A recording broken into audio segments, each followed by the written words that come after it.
नमस्कार मित्रांनो, राम ब्लॉगिंग मध्ये आपल्या सर्वांचे स्वागत. आणि आज मी गेलेलो आहे शेतामध्ये. आणि शेतामध्ये कशासाठी गेलेलो आहे तर तुम्ही पाहताय की शेतामध्ये मी गेलो होतो कांद्याला खत टाकून पाणी द्यायचं होतं. कांद्याला खत टाकण्यासाठी आपल्याला काय काय मेहनत करावी लागते शेतामध्ये गेल्यावर हे तुम्ही नक्की व्हिडिओमध्ये बघा. आणि व्हिडिओ आवडला तर लाईक शेअर सबस्क्राईब करा.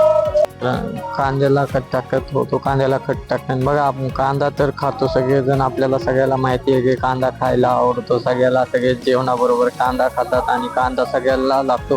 पण कांदा पिकवण्यासाठी किती मेहनत करावी लागते हे तुम्हाला ह्या व्हिडिओमधून समजून येईनच. कारण योग्य वेळी योग्य खत आणि पाण्याची व्यवस्था जर नाही केली तर कांदा पोसत नाही, आणि कांदा नाही पोसला तर शेतकऱ्याला उत्पन्न होत नाही. त्याच्यासाठी आपल्याला ही भरपूर मेहनत करावं लागते. तर मी सगळ्या कांद्याला खत टाकून घेतलं.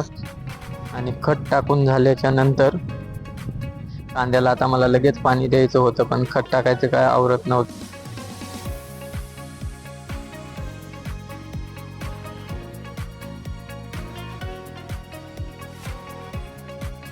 फायनली माझं सर्व कांद्यांना खत टाकून झालं. आणि खत टाकून मी लगेच मोटर चालू करायला गेलो. मोटर चालू करून आलो तर कॉकच बंद होता. आणि मला लक्षातच नाही का, लगेच कॉक चालू केला आणि कांद्यावरती मी पाणी लावून घेतलं. कांद्यावरती 10 काकड्यावरती पाणी लावलं होतं, कारण ते मुरून चांगल्या पद्धतीत भिजतात म्हणून. तरी व्हिडिओ आवडला तर नक्की लाईक शेअर सबस्क्राईब करा. शेतकऱ्याचा मिनी ब्लॉग कसा वाटला तो नक्की कमेंटमध्ये कळवा. धन्यवाद मित्रांनो.